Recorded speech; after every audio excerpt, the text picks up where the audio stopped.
1. This is really really stupid to look at this. What's up, guys? Wait, what? I didn't see crap yet. Yeah, what's going on? Oh, now I see it going live. They kicked out Habit and Whoa. ended the Otaku Yeah. 8 team. Yeah. I'm I not too sure about that. I think it should be live. Should we be live? Yeah, it's live. It's live. Oh, I'm wearing my Good. JoJo gloves. I haven't watched JoJo, but I participated, so that's all you know. Yeah. We then kind of mixed into Naruto at the same time, so I don't know where it went. Kawaiker said, "Jesus Christ, it's got to stop." No, it doesn't. All right, we got intro- Miles here in better Hopefully. quality this time, not the baked potato. Hopefully. Yeah, what's going on, guys? Now you can get me in 1080p. Hell yeah. I don't know if I should have this light on or off. Oh shit. No, that's too much. No, man. Big, That's too now it much. looks like you're fucking glowing. All And right. we have the Blade Ninja. Woo! I'm here. Let's go. Yeah, your same Oh. 3 buddies. We got me, Yeah. myself, and Professor Anime, as well as Blade or Aaron. You just said me, myself, Professor. Listen, man, you don't count as 2 people, okay? I know you have a lot of stuff to offer. I mean, that's Let's the be reason real. why, remember, it's on my channel. So you're going to respect me. And let's just show off my cool coffee mug. Yeah, that Skyver. Gaver cup. Guyver, man, fuck off. Wow. So what are we I'm gonna wear talking the about gloves all day, today, too. man? Go. All right, Talking today, as you can tell from the title, we are going to be talking about the growth of Shonen, more so the more recent ones that have been up and coming, the big ones recently, like My Hero Academia, Black Clover, sadly, Black Clover, Black Clover. and yeah, that's pretty much going to be the topic for discussion with this podcast is Shonen in general, old Shonen compared to the newer Shonen that we're seeing today. Now, we're not the craziest Shonen people, obviously. We're not those people who are just cover like One Piece or just cover Dragon Ball or whatever on our We should, channels. though. But we do try to diversify it. So, I mean, we still have some decent input to add for this discussion. So, We do? yeah, Miles. I mean, yeah, Miles, we do, yeah. yeah, we do. Miles, how Yeah. are we going to start this off, my man? We gotta start this off. All right, we basically already talked about what we're gonna talk about, the intro and all of that. So the first thing that we're gonna talk about, and I'm gonna hand this off to Aaron Ooh. What's up? to take Ooh. the mantle. But Wow, go I'm on. gonna, Let's go. what, I'm we're ready. gonna, what we're gonna talk about first off is what defines a shonen. What defines a show to be a shonen in Whoa. the shonen genre? All right. Yeah. So, in the greater aspect of things, I'm not going to go into like every little detail of like, oh, this is exactly the description of it. Essentially, Shonen, when it started out and all that, the concept of it is supposed to be like I want to say coming of age at times, where you have this character who's basically either a normal person or, is already overpowered, because there's a lot of Shonens with characters that are overpowered, rising up, from failures, getting stronger, becoming, the heroes they're bound to be, and so on and so forth. I mean, literally, I know some people love to complain about that because there are a lot of people who are like the super shonen fans, like, no, there's more to it. Problem is that you look at every single shonen ever made, Follows the same for recipe. the most part, and about 98% of them, maybe 99% realistically, follow that same exact thing where a character will lose, get stronger, come back, win, lose again later on, come back stronger, et cetera, et cetera. It doesn't mean that it's a bad thing, but it's just that that's how you kind of define a shonen when it has that style of format. Yeah, it's more aimed towards a younger audience. A younger demographic. Yeah, I'd probably say like Teenagers, for the 13. most part. Yeah, teenagers, Yeah, somewhere young in teen there. to teenager. Yeah. So that's Right. what, Last comic crusade, what the yes. Kawaii and more Crusade, so, remember? yeah, more so probably aimed Yeah. towards males as well. That's Yeah. like the whole thing with like, what is it, shoujo series are aimed towards females, the female Yeah. audience. Yeah. So that's Right, kind yeah, of the and thing. younger That female for them. doesn't mean females can't watch, No. a shonen series. It's just that it's more so when they're making It's they're geared aiming for it that. towards, yeah. Right. it's geared, geared it's for that. aimed towards younger males. And that's the reason why they follow that kind of format, is because they know that that format is what younger, people like. Younger teenagers love that kind of thing where, they get the downtrodden characters, the ones that kind of almost can embody as a person and be like, oh man, this is my story because I'm, struggling right now and I'm gonna, lose, but then I'll come back stronger and maybe something else will knock me down, but I'll get back up again. Not to quote that song, but it's legit like that. Yeah, And, yeah. It works. I don't know if you guys saw the Kwai Cruz comment, but he said, "Remember, Shonen applies to a demographic. Right. It doesn't necessarily apply to action." That's very true. Which is very true. Yeah, because there are shows that are like almost, I hate to say, almost like romance stories, but they have Shonen themes to it because of that concept where maybe they lose at some point someone they love, and then they have to kind of work to get that person back. That's, I think with a lot of Shonen stuff too. Like, what was it? That one that's about the art, is that Baraka Hana? I can never say it. No, the one that's about the art. The manga artist who. Bakuman. Bakuman. Yeah. That's it Barakamon or Bakuman? It's Bakuman. Barakamon is a different series. God, right, that's the one with the little girl and all. Yeah, I know. But that series is technically considered a shonen because the concept of that is, he's downtrodden in many ways. He's trying to become this, manga artist to become someone suitable for the girl he loves and all that. Coming of age. Right. So there you go. It's not, and that is no action to that series whatsoever. But it's still technically considered shonen. Yeah. Yeah, but there also are coming of age shows that aren't classified as shonen. Yeah, because it has to follow that format. But most of the time, a shonen is going to be a coming of age usually. Mm-hmm. So like Gurren Lagann, for an example, is not a shonen. Right, because it's still a coming of age. Yeah, it's still a coming of age because you see, like, of course, Simone grow from a child to an adult. A well-matured. Yeah. So let me ask you a question, Memily. MemoryNK. In your eyes though, because like you just said, like Gurren Lagann is coming of age, but it's not necessarily classified as shonen, right? Mm-hmm. Okay. So in your eyes, what defines a shonen for you? Like, what requirements do you need for you to consider a show a shonen? For shonen, I'd say you have to have that character who, like, say, like Deku, really weak or doesn't have the power that everyone else has in the beginning, and then eventually he either gets that power or he finds a way, either through training or some other means, of being up to that level of people who may even have that power. So even though he doesn't have that power or have that ability, most of the time they don't have the power at the beginning, they get the power or whatever, or they're set out to become something in the beginning and become that thing at the end. Like with Asta, for example, he wants to become the Wizard King. There's Luffy with the One Piece. There's Goku and whatnot. But for me, it's like that. There's obviously, I think someone said in the comments, there's tournaments. With like Gurren Lagann, for example, which is my personal favorite series, it takes a different approach to that. It's not really, Simone doesn't have something he really per se wants, or he's not really, I mean, yeah, he's kind of weak in the beginning, but it's not like it has a different feeling to it compared to what you see at the beginning of your typical or average shonen series. I mean, you could. It's kind of close, to be honest, with Gurren Lagann to like a shonen series, because it does have like those comedic aspects to it. Excuse me. It is kind of aimed for like teenagers. I'd say like 13 to 18 is kind of aimed. I would say it feels like for that that demographic. Right. But there are things with Gurren Lagann that set it apart from, say, like My Hero Academia, Black Clover, a One Piece, in my honest opinion, at least.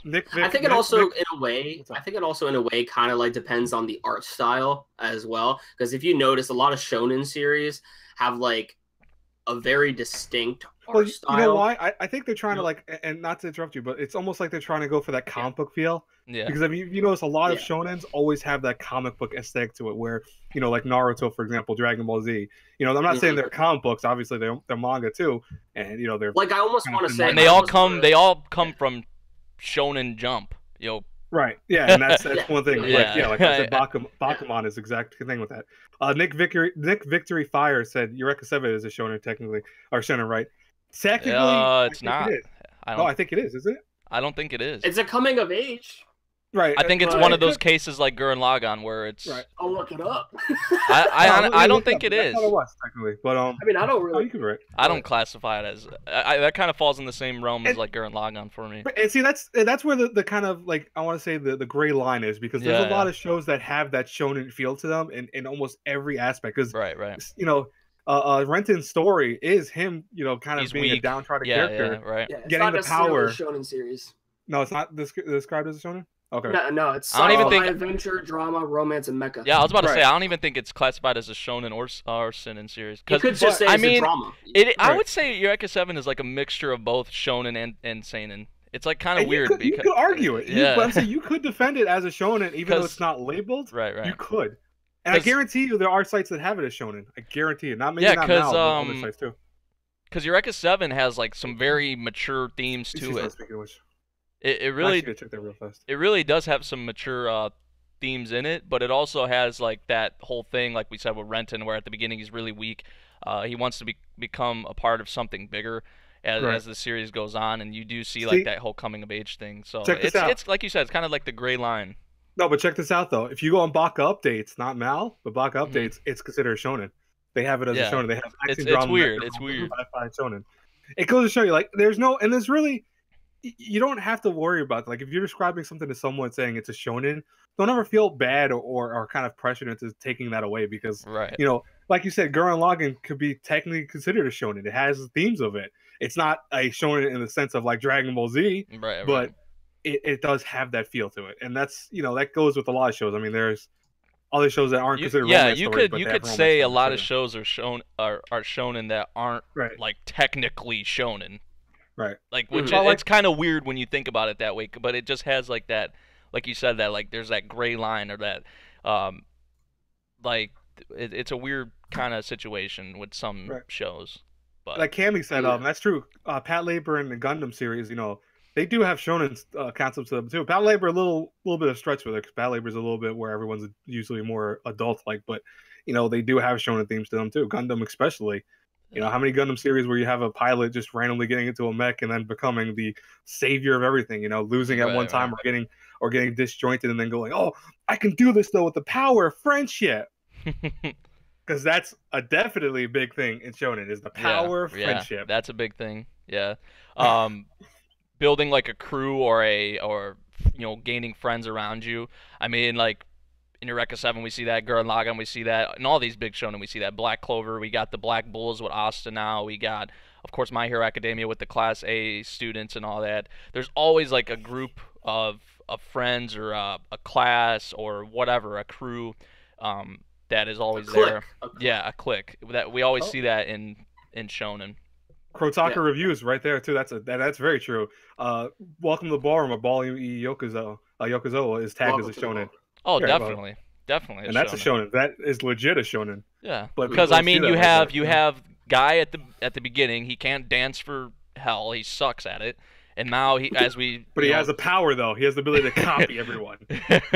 but He just now waits now for as him we to get see it. him, now as we see him, he's Do you progressing. blame him? He's Yeah. progressing to becoming a better dancer. Now, right now, where he's at in the story, he's not the greatest still, but he is making those steps to becoming like a Sengoku or someone who's better than him that he looks up to. Right. And there usually is that as well in a shonen series. There's the main character who looks up to someone. You have Deku with All Might, of course. You always see that usually in a shonen. Like Asta, I would say, looks up to the Wizard King or whatever. You know what? Hold on, really quick. I have to cut you off. Okay, really What's up? quick. All right. Hey, guys. Hmm. When it comes down to the Wizard King, okay, this is the thing with the shonen and whatnot. Okay, and I'm not trying to get into like the debate whether this is a ripoff, blah blah blah blah blah. But there's a lot of similarities with Black Clover and Naruto, especially when it comes to other shit like that. there are. I mean, like, But the thing is that regarding the Emperor, I just gotta say this: if it turns out in the Black Clover anime or manga or whatever, I don't know if this has been confirmed yet or whatnot, but if it turns out to be that the actual Emperor was actually Asta's father all along, I'm gonna flip my shit. I'm gonna flip my shit. I'm just saying, because like, come on, man, come on. Anyway, go ahead. Hey, I would not be surprised if they went down that kind of route with it. I don't think any of us would. I mean, so far, because how the fourth Hokage saved the Hidden Leaf Village, and Death Note. I forgot Death Note was considered a shonen. I always forget that. That's because that was. Yeah. But like you could say it has darker themes. That's the 1%. No, that's the 1% that I will say is very different from most other shonens. That's like one of the examples of the 1% that's not exactly like a shonen story. So is Ballroom too. Ballroom also is like that 1%. But we can technically scroll down to the next like thing where we're kind of already talking about what we're needed to talk about, but transitions to like we could just tie it in. But basically what we're going to be heading into now is like the old shonen versus the new shonen. We're going to talk about the similarities, the differences, the tropes, the cliches, how basically old shonen was and how it evolved over time into the progressively, new shonen like Boku no Hero Academia, Black Clover, etc. So Promised Neverland, stuff like that. So so who wants to hit the ball on that? Well, I started with the first one, so go for it. You want to do that, member? Yeah, I'll go ahead. All right, go ahead. So some of the older shonen, I mean, you have to bring up Yu Yu Hakusho. You have to bring up. One Piece is old. Hunter x Hunter is older than what is it, 10? Yeah, because originally it had the manga and all that has been running for a while. Yeah. So you got series like those. Dragon Ball, of course, is in there. Dragon. Now, in terms of how those compare up to shonen now, I mean, it's kind of hard because when you have that, like, it's already been done. So it is sort of hard now to have like an original shonen idea, if you get what I'm saying, or original things to your shonen, because it's already been done before. Yu Yu Hakusho, like I said. What are the other ones that I can't remember off the top of my head? Zatch Bell was a good one. Yeah. I don't know if anybody's seen that, but Zatch Bell. Yeah. That was a shonen. Great. Prince of Tennis. Roni Kenshin. Roni Kenshin. Yeah. Wow. Yeah, that's that. I was trying to think of one. Yeah. Hamtaro. Fist of the North Star. You're technically the shonen. Yeah, Fist of the North Star. Yeah. JoJo. Well, JoJo went from shonen. JoJo went from shonen to seinen, but still, it still applies. So. It's still old, yeah. Yeah. It is old. So yeah, like, I mean, and how those compare to now, it's like with Dragon Ball, you have Goku, who's just we see him obviously in the beginning of the series as a kid, grow up to what he is now. He's just super OP. Let's all be honest here. He's trying to surpass his limits, but he he doesn't have a limit because he just keeps going. They keep giving him these new power-ups and all these. And remember, and not to interrupt, remember that the fact is that all the Saiyans of his race actually get stronger by losing if they survive. Right. They actually get more powerful. So it's like the perfect way to make a character go, hey, you're weak, but if you lose, you'll get stronger. Mm-hmm. So like where I was getting with that, like with Dragon Ball and whatnot, like, how do you guys think though? Like, say like we're gonna use Dragon Ball as a prime example here. Like, what would you say for Dragon Ball to like series now? Like, how do they compare? How do they match up? How much has it like changed in terms of what you see now from the Shonen series that are coming out lately? Like how Dragon Ball is right now. Well, I'm just saying like how Dragon Ball came up and like compared to these series that are coming up right now. From the old days to the new stuff, like old Shonen versus Shonen. Dragon Ball is one of those gateway shows that you watch as a kid. Yeah. Dragon Ball is one of those gateway shows. I mean, as a kid, you're gonna watch Dragon Ball and think it's like the best thing ever. Cool fights. That's what most youngsters want to see in a show. They want to see action. Right. Maybe not all, but I mean most of us, as a kid, we want action. And that stuff to us is cool. And we get inspired by that stuff, and we try to find similar, stuff of the same genre and stuff like that. But over time, as you progress, watch more anime, or get older, you soon realize that, hey, this show is just about fighting. I mean, there's really not much contest. It's just beat up the guy, power up, beat up the guy, power up, lose, that sort of thing. So, I mean, but like how Dragon Ball was, like specifically, back then, like Dragon Ball Z, I really liked that. I also like GT. I would tell you straight up that I like GT. Yeah, you're not alone, brother. I kind of don't hate GT. I like GT more than Super. I'll straight up say that. I mean, I agree. Because you know what? The thing, and I'm caught up to Super. I'm caught up to Super. I remember talking about Memory about this, too. The thing about GT is that it tried to be different. Right. It tried to be different. With the Omega Shenron, Super Saiyan 4 Goku, you have Dragon Ball Super. Sure, I guess it's supposed to be canon, but it's nothing really original. It's like they're not trying to do anything really it's crazy recycling with it. the Like same like at least with GT, least with GT they tried to do something, semi-original. They tried to do some new things with it. Super, it's all just like copy and paste. It's all I want to see with GT. I want to see with GT because it was not, helmed by the actual Akira Toriyama. It was trying to infuse what originally was some of the best stuff from both seasons, like, of Dragon Ball and then Dragon Ball Z. The problem with it is that, most people don't like it because what it does is essentially changes up a lot of stuff that we've come to know. Like, for example, the Dragon Balls being actually bad, that there was a consequence to using this whole time. Why did we never hear about that until just GT? The fact that they kind of nerf Goku and back to when he was a kid, he still has a lot of power, but it's not nearly as much as his adult form.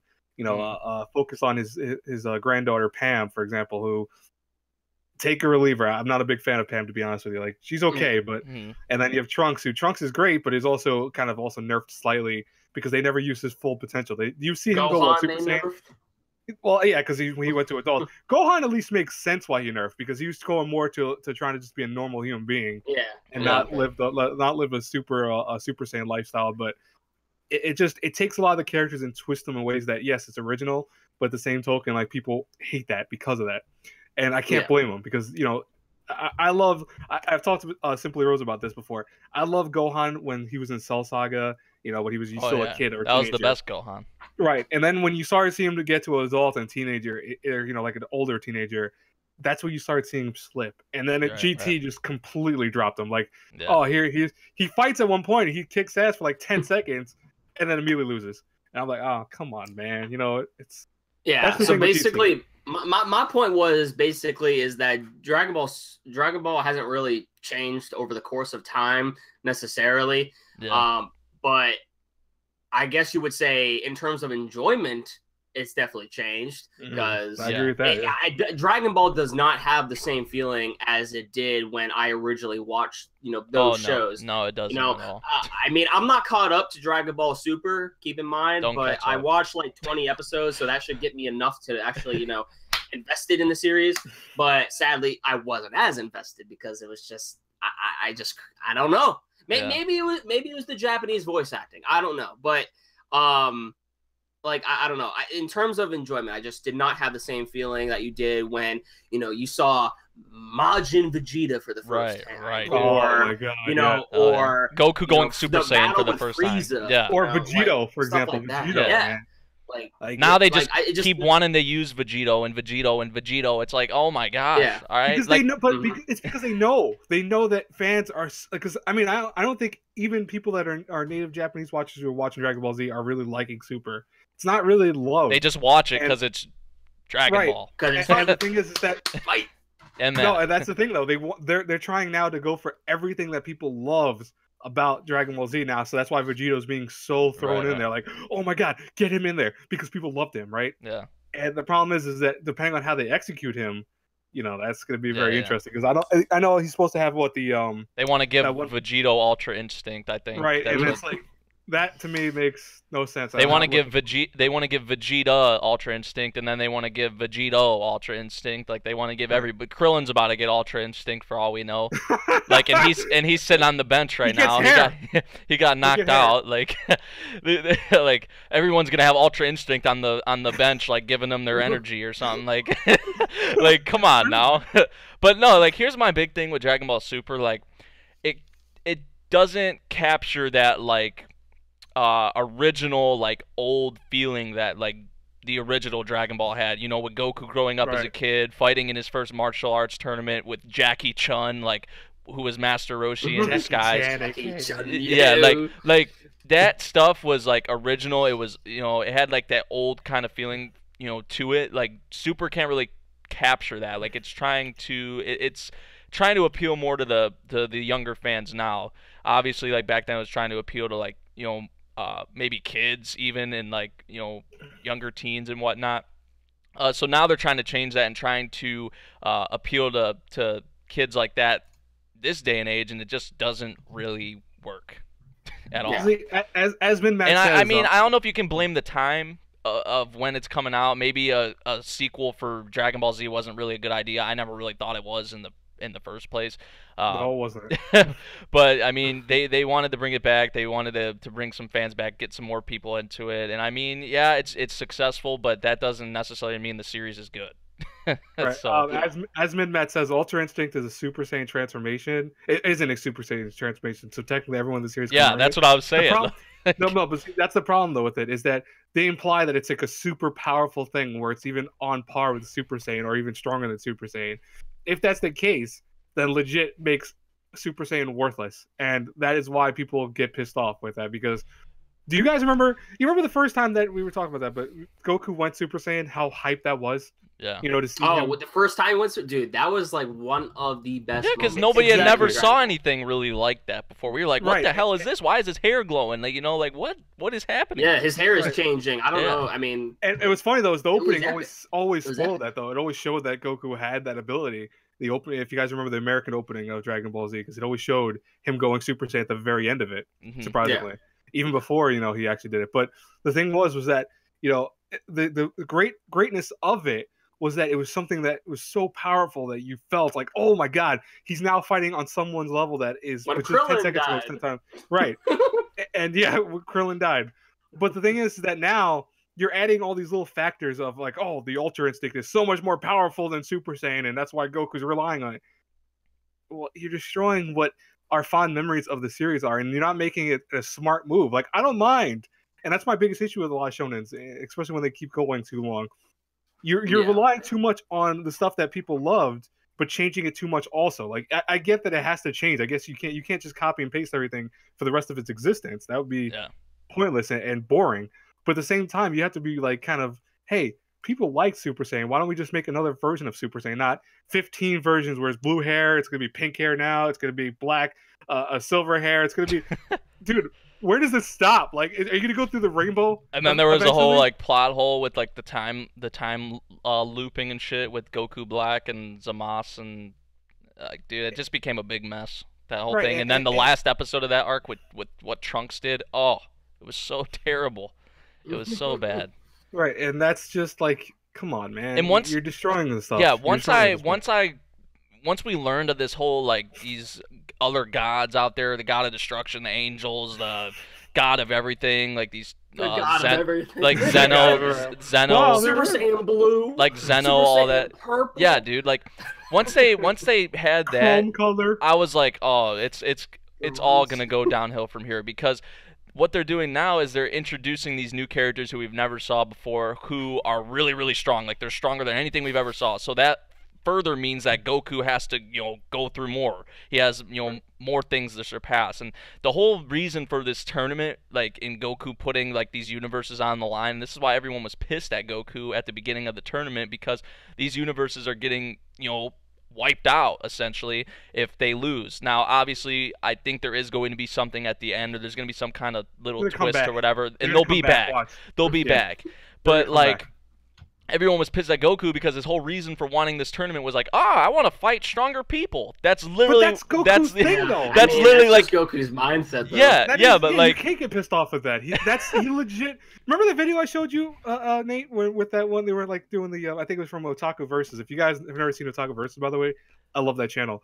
But they had a video where she was interviewing Goku, like an anime character was interviewing Goku, and said, "Why are you fighting? Are you fighting to protect people?" "No, I like bettering myself and getting stronger and fighting strong opponents." And she goes, "But you want to save people too, right?" And he goes, "No, just to fight stronger opponents." He goes, "What a selfish asshole." Yeah, I remember Goku that. I remember. to a T. Yeah, it is. That is legit what he is. And he says that he doesn't ever say it's to save people. There's times where he does legit want to save people, but 90% of the time, he didn't realize that it's putting like everyone at risk here, even the own people in his universe. Like, come on now, Goku's not very smart, and we should know that by now. Not Hohenheim says next arc of Dragon Ball Super is not about gods, but about the gods of destruction. Oh my god! Imagine that. Oh, I can see it happening to the scary part. I mean, we kind of talked about a little bit too much about Dragon Ball a little bit. So, I mean, we should probably move on over to like the new Shonen. Right. I'm just gonna go with the most popular thing right now in terms of new Shonen, which is probably My Hero Academia right now. Yeah. So how does that compare to older ones? Like, what is different? How does that compare to older ones, Aaron? I will start the I'll start the go ahead. For me at least, Boku no Hero does something very interesting where I was originally, this is way back before the series, like got super hyped up when I first saw it. I was worried because they had so many characters. It was a superhero concept. I was like, how are you going to have these many characters being relevant? How are you going to have these many characters even be part of a story? Mm-hmm. And I mean, yeah, we've seen that in Dragon Ball. You've seen a lot of characters, but they also get thrown by the wayside at times too. But what was interesting was interesting for me about Boku no Hero was that it impressed me so much because it really takes some Americanized concepts of superheroes, makes them into an anime more format, and then just impressed me where it's actually changing the game of the shonen slightly. Where, yeah, okay, Deku is a big focus, obviously, but he's not the only focus. There are other people, too, that are learning. There are other students that are becoming big. Yes, he is the main character of sorts, but you don't always have an episode devoted solely to him.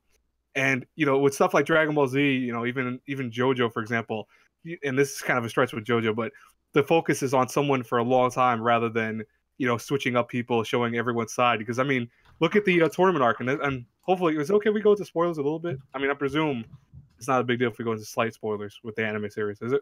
I'm assuming most people have watched My Hero Academia. If you haven't by now, if you haven't. Right. With the tournament, what I loved about the tournament is we got to see everyone fight for the most part, and it wasn't like super quick fights. Some of them were quick, but most of them were engaging in some form or used everything about that character in the fight. Right. And I was like, wow, how often do you actually see that? With Dragon Ball Super, I have seen a lot of the highlight videos because I'm not watching Super, but I have seen like the fight scenes and stuff like that, and it does happen.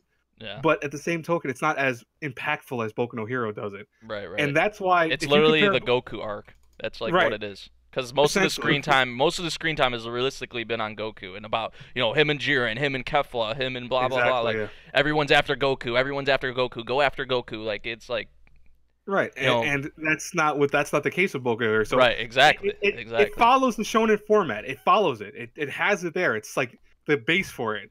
But they really made sure to kind of build up from that base and go different directions with the shonen. That's why I do consider it like probably one of my favorite shonens, if not my favorite shonen, because of that. And even having read some of the mangas, I have been reading some of the manga for it beyond the anime. It's impressive that so far it's still making new stuff because it's building constantly off this different storyline from what we see. It's shonen stuff. Yes, it is shonen, but it's not your typical shonen, and that's what I think mystifies me about it. Because I mean, seriously, how many shonens as of recently have kind of deviated away from that and it's still very popular? Yeah. Right. But yeah, I'm digging Boku no Hero. I love that show, and I think the second season was incredible.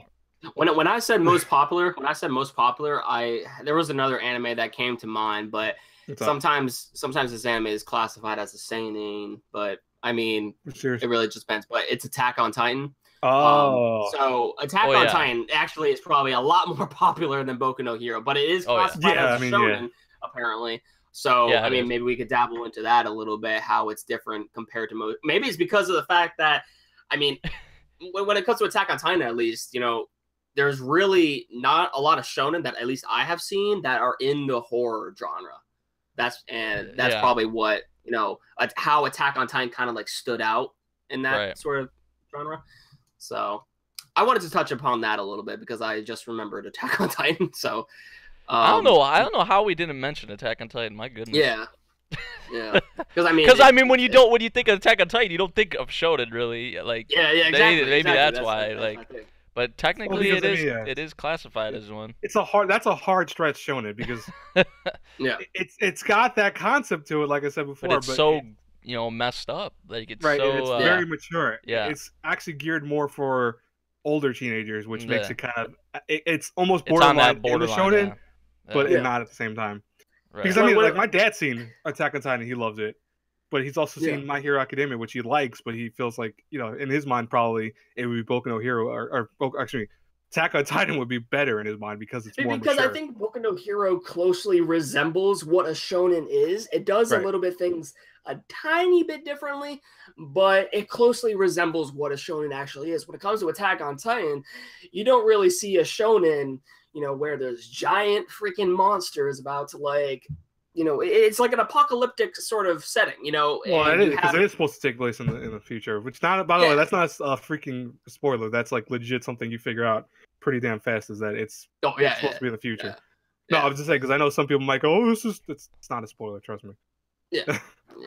So I mean that's and I've seen also some people talk in the chat as well regarding the Promised Neverland.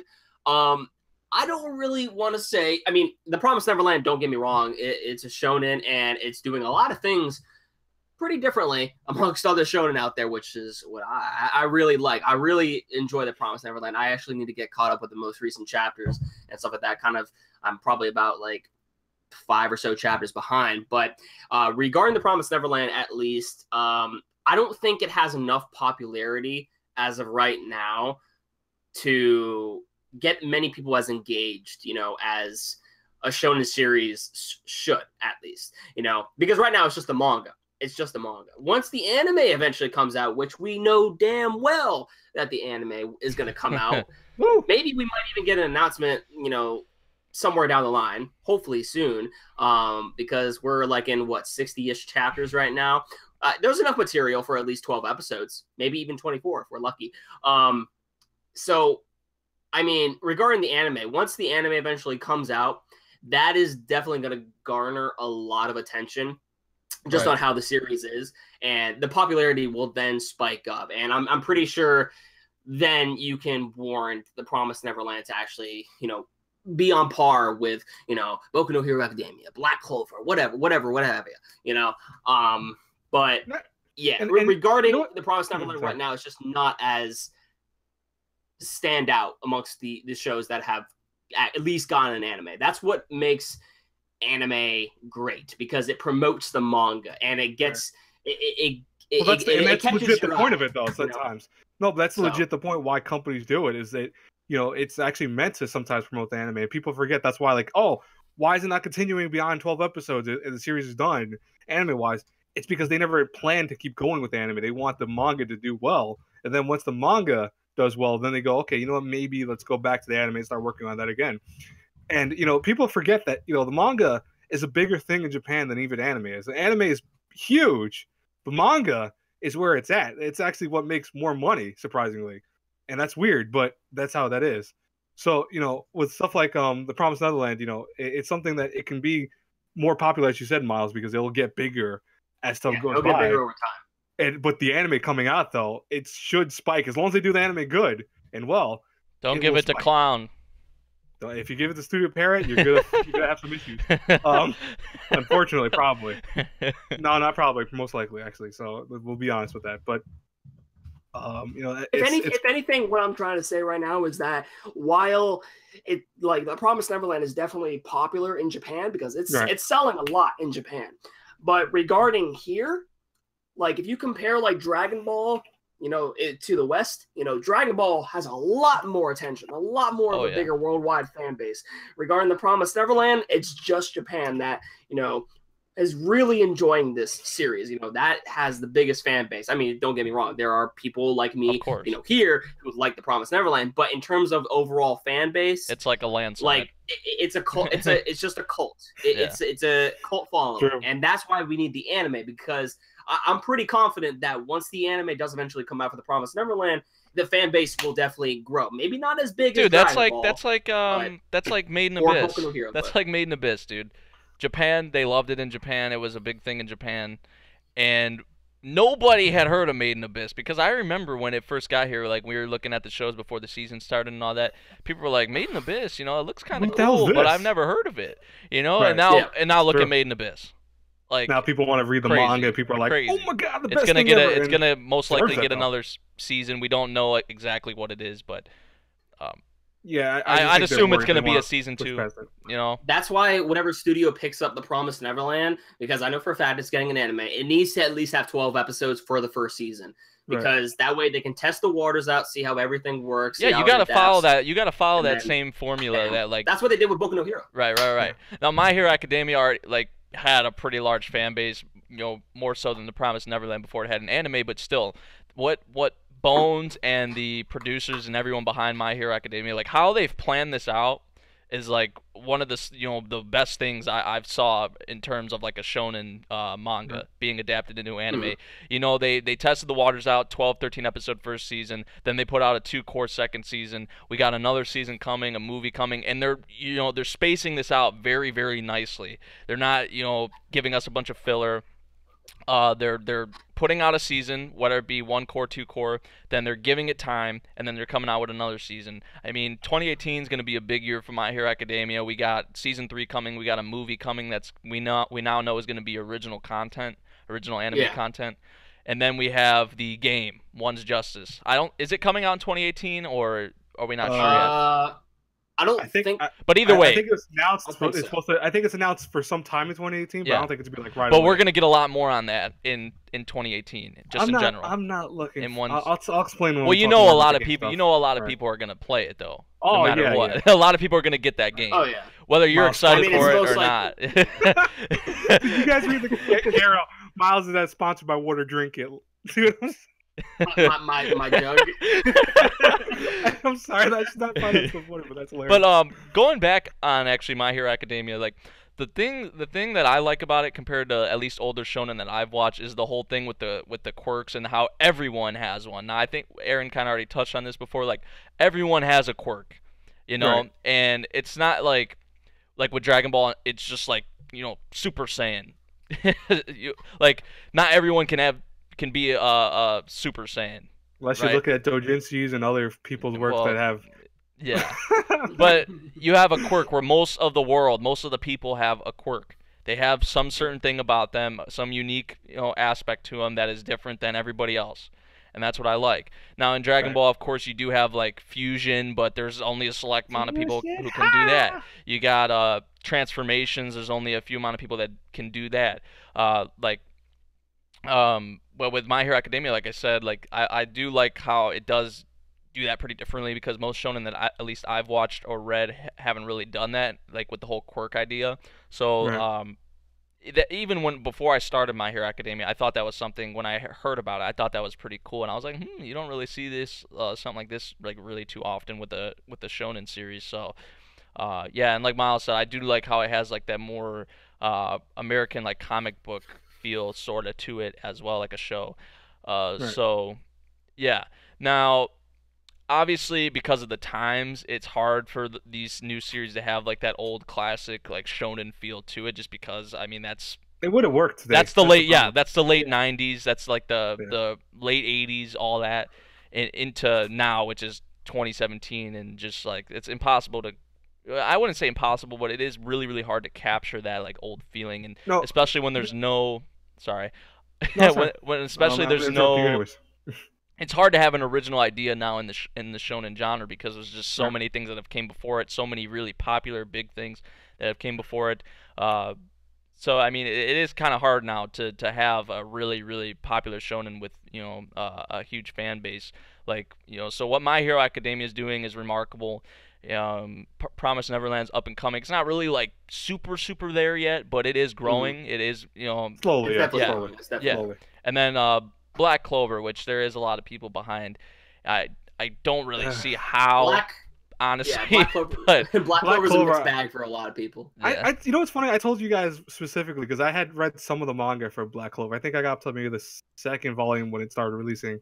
And the problem with Black Clover is that it has again a lot of that shonen, because it is the shonen type show. It's legit shonen. But the problem is that Black Clover, it doesn't do anything different. And people, I understand why people love it because of that. It's following that tired and true premise and style of having a character again being the outlander, like the outcast of everyone, coming from poor beginnings, but then proving he's strong. No magical power. Right. But then he's still able to fight. He's still able to do stuff, and it's like that's something that's cool. It relates to people again because you want to embody, especially younger teenagers, and we can all say that. I know that for a fact. When you were a younger kid or a teenager, you wanted to have powers, or you wanted to be like super badass at one point in your life, and that's just a typical thing. I'm not saying like everyone, but I'm saying a majority of people. So Black Clover follows that, and that's why it's so much popular than I think people expected. The problem is though is that for us, we've seen a lot of shonen, and especially with me, I've seen shonen since its conception, like way back when in the 90s when I was a kid. I was watching shonen stuff, and shonen, it for me has to be special, like My Hero Academia. I don't want to keep going back to that, mind you, but it's special. Yu Yu Hakusho is special to me. Dragon Ball Z, definitely. But Black Clover, it's like, okay, so we have a guy doing everything that every shonen character does in the history books. Right. It's odd to me, and I'll say this right now. I'm telling you right now, it's kind of scary. Black Clover is definitely going to become a mainstream anime. I guarantee it. Oh yeah. That's what they're planning on. Hopefully, happening for it. I mean, it's getting That's scary though. I don't think it's already getting put in theaters. It's already on Toonami. Yeah. It's already been greenlit for over 50 episodes. Like, it already has a game now. Yeah, or that's game. announced. Yeah. But see, this is the thing. It's Black Clover is a mixed bag, and like kind of like what Aaron was saying, like because like I've been following the series. I mean, it's like enjoyment to some extent, but it's doing nothing entirely really different at all. The only thing that I have actually seen that Black Clover has actually done different, which I actually like, is the dynamic between Yuno and Asta. When it comes down to old, I've talked to Memory about this. When it comes down to old shonen protagonists and whatnot, when they have a rival, they're always like butting heads and whatnot. But when it comes to the dynamic between Asta and Yuno, they actually support each other, motivate each other, and inspire each other to do better and to reach their goals. And that's what I like about the dynamic between them. Right. But that's really it. In terms of like anything different, I don't know if the series does get different over time and shows off new things, which is what I'm hoping for, because I do want to like Black Clover. I do. As of right now, though, I'm just really not feeling it all that much. But same. I'm happy though that at least it is starting to at least gain a little bit of recognition because of the fact that it has a game now. I think it's too early personally to give it a game already, and to be putting it in theaters. Like, come on. That's like going to what Nate said though, and like what I said too. It wants to become mainstream, dude, and that's the best way to do it. Is pump out every single thing that will sell. Like honestly, movies, the best thing about the first 4 episodes, which they're putting in theaters, that's the first 4 episodes. The best thing about that is the opening of the show, the opening theme. Like honestly, the first 4 episodes, the ending theme's good. The first 4 episodes are just bad, like so bad. Like in my honest opinion, like really. Yeah. like for real, like I don't know what Black Clover, because they just announced the sales for 2017, like manga sales. One Piece of course was number 1. I think Attack on Titan was number 2. Number 3 was Kingdom, and then My Hero Academia was at 4. Which is crazy. I think someone commented in the chat. I don't know what promise. Said it wasn't selling, and I was like, no. Someone said it was not selling. I think the Blu-rays. I think that was the Blu-ray. I think someone said that about the Blu-rays. But the manga for My Hero Academia, it came in 4th in sales for because manga does better than anime. People I think forget that. Anime is just there to promote it. Well, yeah. No, I just think people forget that, because you see, for example, when you see Akihabara, that's the best way I can kind of put this in a thing for everyone to understand. You see Akihabara and you see anime characters. You see all these big name characters, anime, everything. It's the anime mecca for people. But that's just the concept of, anime characters are easier to visualize than manga characters half the time.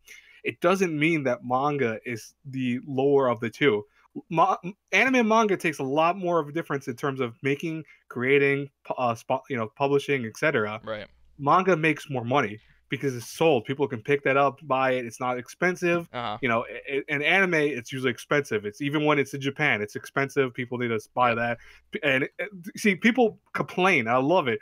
People complain about anime sales here, for example, and say, "Oh my God, this series is $60 or $50. What the hell, dude?"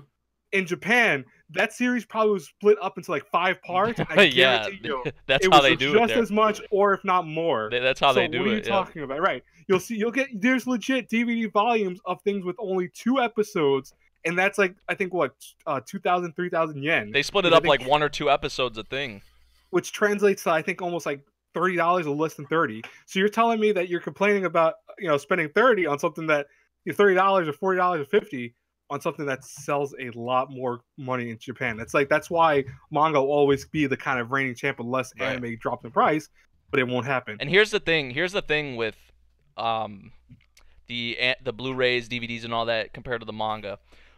Unless you're a collector, you've already watched the anime most likely. Like you've already watched it, so you're like most people are like, this is like my brother. He's like this. Like why would I buy something that I already watched? So most of the time it's the collectors who want these these sets and whatnot, buy these Blu-rays for their shelves and whatnot. These people who have already watched the anime, the manga is way ahead. So they're buying the manga. They want to read ahead. They want to know what's going to happen next in the story. With the anime, like I said, the Blu-rays, DVDs, you already know what's happened because you've watched it. Right. So that's why people are going to the manga after the anime. You see it all the time. Made in Abyss, people are going to the manga. My Hero Academia, people have went to the manga. They're going and buying the manga because it's past where the anime ended.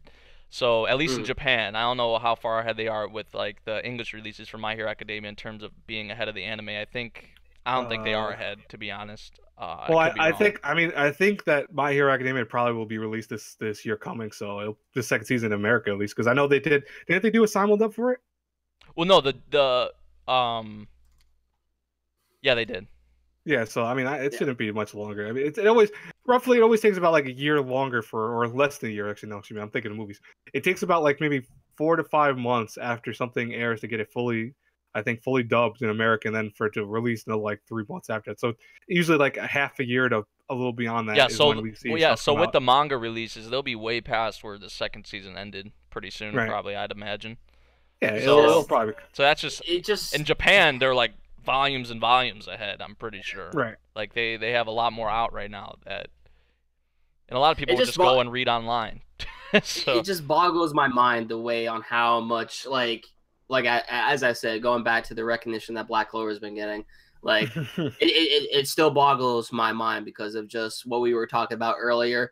Crunchyroll promoting it, Studio Period not going with the 12 episodes or 24 episodes, but they're going with 51 episodes.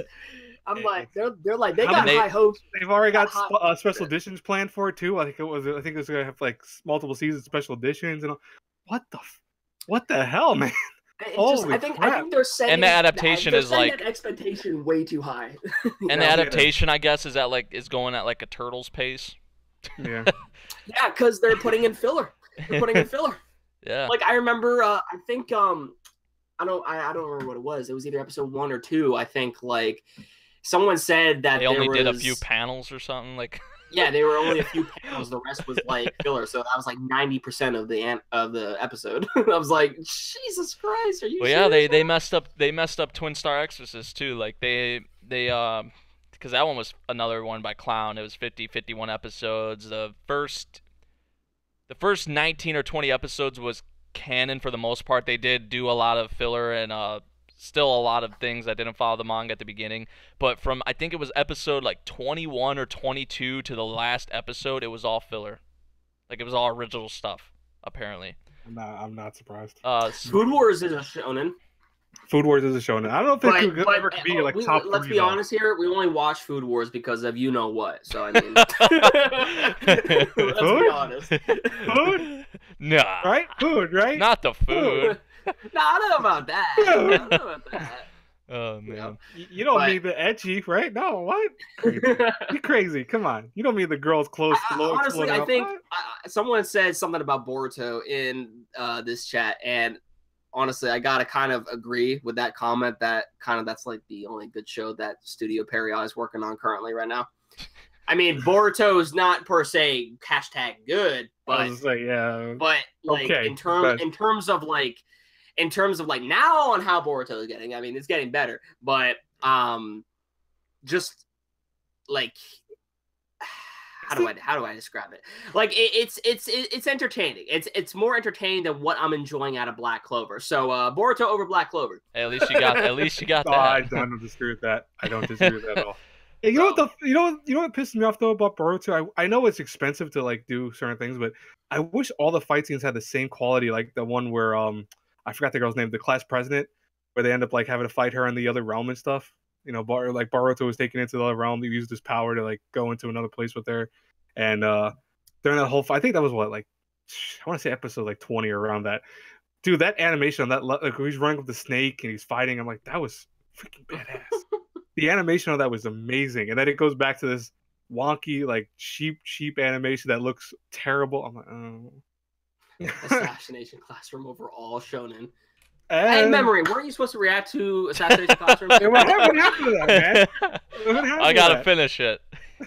What happened to that? He's like, I'll get back to you on that one. Or no Seraph, probably, because that's gonna probably win your poll, man. Yeah, but this is a thing I also wanted to ask you guys, or talk about. I don't think shonen is our favorite genre. Like, no, for us three, like, I don't know if you guys can tell. Like, it's good, but yeah, I mean, usually most of the shonen stories are just kind of your typical. They follow the same sort of recipe usually. Maybe they'll have some different things here and there, but us three, we're typically into other things. Probably most of you guys as well. Yeah, there are some shonen shows out there that we enjoy, but I think there are other anime out there and other genres that have a lot more to offer than what we see in our typical shonen series. If you're into mainstream anime, shonen probably is your favorite genre, right. Most likely, because that's again the biggest thing going on. I think that's how I started. Shonen was probably my favorite genre at first, because before all those harems I watched. No. Before all those harems I watched. Listen to me. You're the harem king, dude. Listen. The true harem listen. king, man. No, listen to me. I don't want to hear it. You are the true harem No, king. I'm saying before the harems. Before all that. Okay. Before the harems. Yeah, I watched Dragon Ball Z. I watched, stuff like that. I watched your childhood shonen, stuff. After that, then was when I somehow it was the harems. True harem king, man. Reasons, yeah. But I've expanded. I've expanded past that now. So now I just like giant robots fighting other giant robots. All right. Smash robots together. That's me. Hey, Love Hina. Nice. I love when people mention Love Hina. Great manga. Woo! Not anime. Terrible anime. No, like for example, like from one of my favorite genres, romance usually, and romance you can do so many. Romance is the same thing though. You can do so many different things with it. Also, you can follow a lot of the tired and true. Oh, high school boy likes high school girl. She doesn't. She's in the distance. I can't get to her because I'm not as cool as her. And then rise up and then becomes cool enough. Then same thing all the time. But I mean, every genre though, we all said at the beginning of this, every genre has the thing where it's very hard to make new stories. Right. And so it's typically your favorite genre is just based off of what thing do you like the most. If you're a sci-fi person, you probably like mechs or sci-fi stuff. If you're a person that likes action, you probably love shonen. You love fighting series, etc. If you love romance stuff, then yeah, again you like various romance things, maybe harems, maybe actually if you like more fan service things. But it's very hard for me to agree with, because I agree with you. I can't say shonen is even my top like maybe 4 favorite genres. It's probably maybe my 5th or 6th, to be honest with you. If I don't know how I just thought about this, but we didn't mention Full Metal Alchemist at all. Well, Full Metal Alchemist, it's also another one of those 1% animes that's very different than most shonen stuff. The fact that in terms of like how it deals with its characters and all that, like, I like how I mean, it's kind of fair not to bring up Full Metal Alchemist because it just shits on all the other shonen. To be completely honest, like maybe besides like Hunter x Hunter, I don't know, but Full Metal Alchemist is just leagues ahead of your typical run-of-the-mill shonen that at least I've watched. Like, I'd even put it way above My Hero Academia. That's just my personal opinion. Yeah. But yeah, it was kind of fair not bringing up Full Metal Alchemist like we should have, but it's just like leagues ahead of the other Full ones. Metal Alchemist has a lot of things, man. It has a lot to offer. It has the whole, romance factor. It has the brotherly bond between two MCs. It deals with alchemy. A pretty awesome concept. Which is underutilized. They need to do more. You care about the characters, each and every single one of them. Each of the villains have motivations. It's cool. Right. It's a lot more. There's a lot more to it than. There's a lot more gears to it. There's a lot more gear to it. Yeah. And again, the reason why I think it's not really unfair for us not to mention stuff like that is because Shonen. How many things of Shonen are really, like I said, it's mostly usually action, drama, various other things like that. Yeah, the thing with Shonen today is that I personally feel as though the shonen that are coming out now today is that they don't really have as much substance, compared to the shonen out there. I agree with that 100%. When it comes to the newer shonen, they just are presented to look cool. Yeah, because that's what they're trying to do. They're trying to appeal to teenagers. They're trying to follow in the old ways of the older shonen, and trying to build off of that instead of trying to be different. They're just applying the same thing. Because what it is, and this is, I think this is the biggest issue with anime in general, even manga, whatever you want to focus on in this conversation. It's that, as a company, what do you want to do? Do you want to take that risk and hope that a series that you make, that's defining everything else, that's different from everything else, will do well or flop hardly? Or do you want to go with that tired and true concept that for a fact will sell, that will be loved by everyone, and that will be probably only hated by certain people? You go with the one, you go with the foolproof plan. It's why, certain games and movies all come out and they have the same things to them, because they know for a fact they're going to be within that realm of, this will do well. Even if it doesn't do super over everything else, it will still do very well, Right. And Absolute Duo is the worst thing ever. Let's not ever mention Absolute Duo.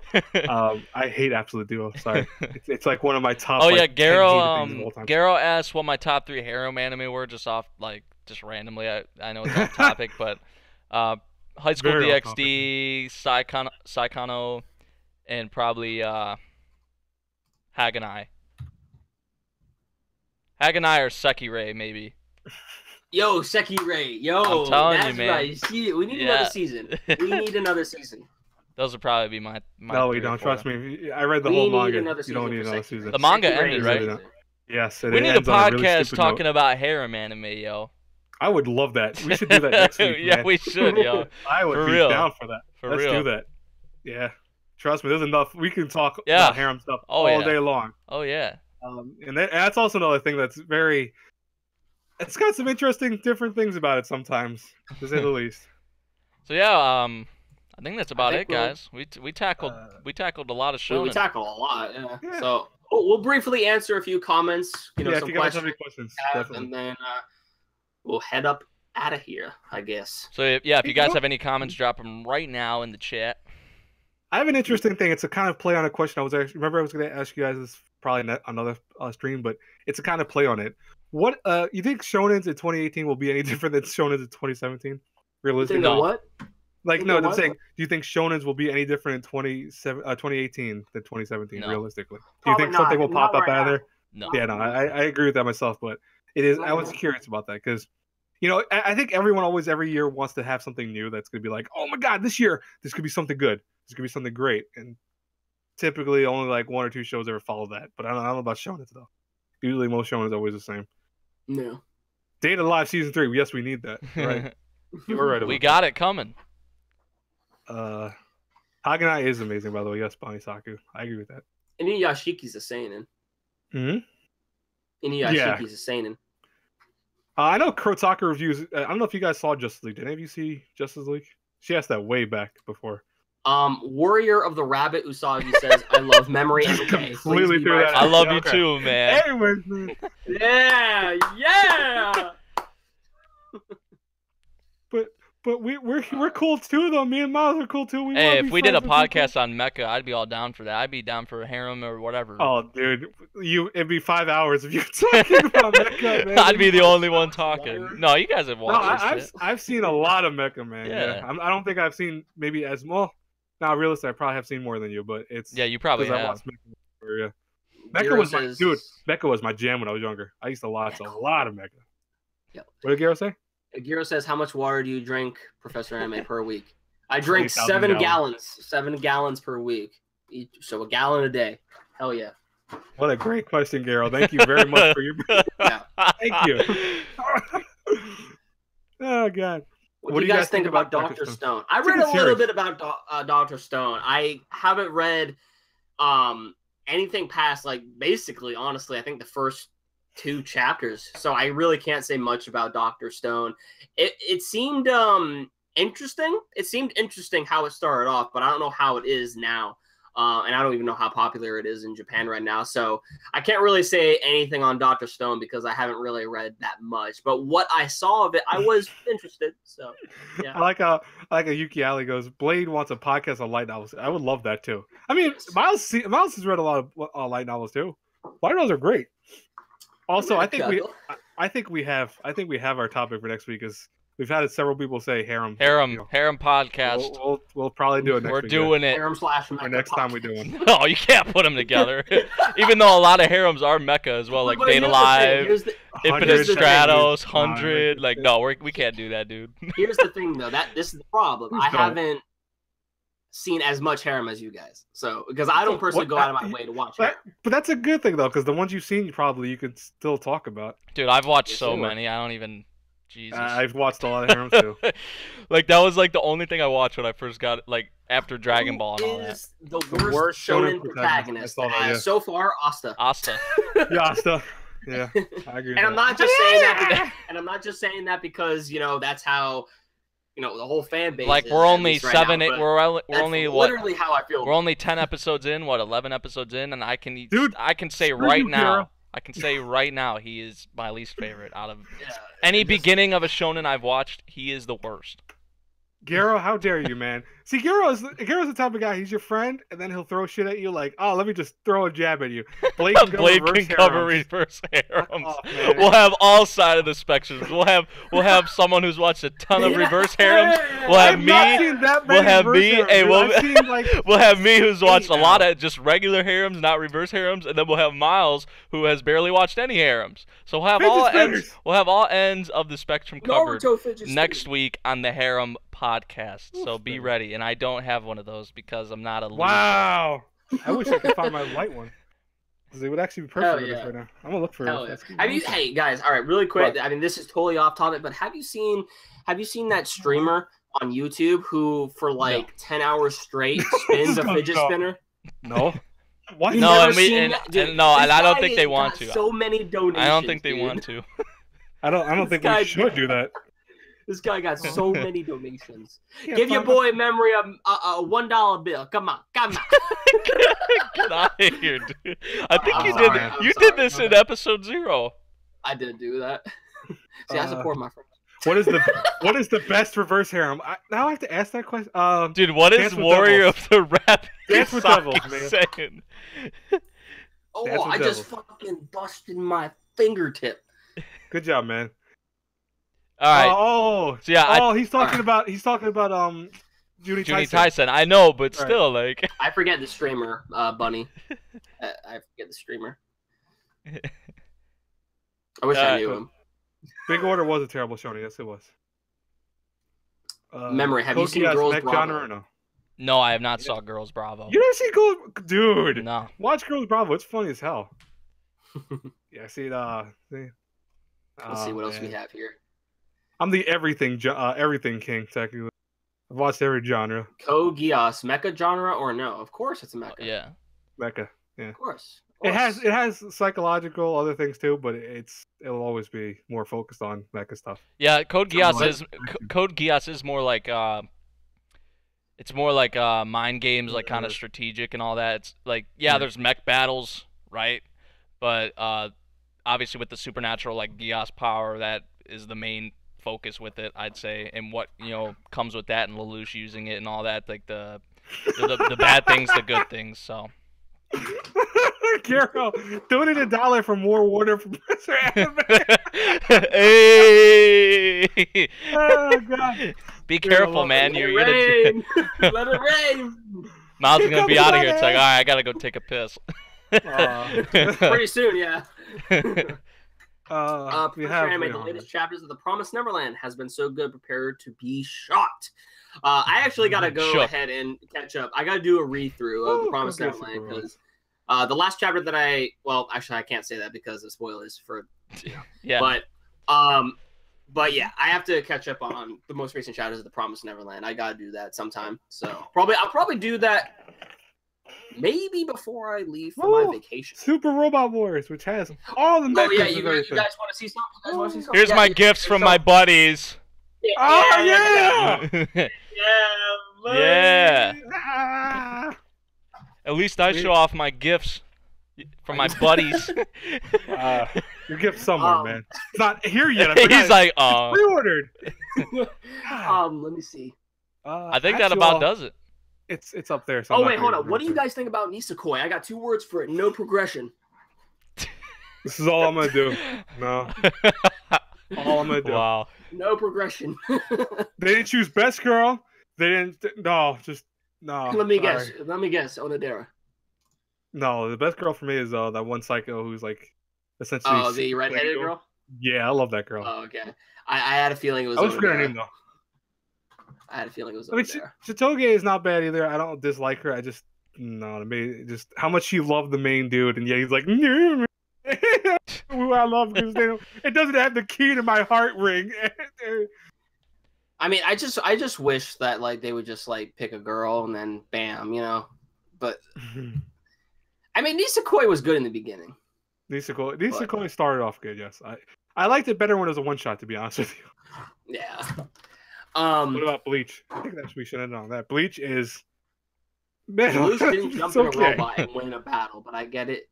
Is technically a mecha. Yeah. Code Geass isn't your like, your typical mecha show. Like it's no Gundam or anything like that. You know. And if you go in, but it is technically like Scott said in the chat. It is technically a mecha because it had no Shinji getting the robot moment. No, I don't want to. I want to. Oh wait, Ray's getting hurt. I'll do it. Yeah. Sure. He ends up best girl. You guys want to end it here? Okay. Yeah, I think we pretty much. But next week, Bubbles. Next week, definitely. Or I don't know if it's gonna be next week. We might shoot for next week. We'll see. Well, let's see. When are you going to Massachusetts? I'm leaving on the 22nd. I'm leaving on the 22nd. So we could probably we could do it next Sunday. We can do it next Sunday, but I won't be able to do it next week or the next week. Okay. So next Sunday, count on a Harem podcast going down, episode 2. Etchy. Yeah. We hope you enjoyed. We might change the image down there in the bottom left to something, a little more spicy.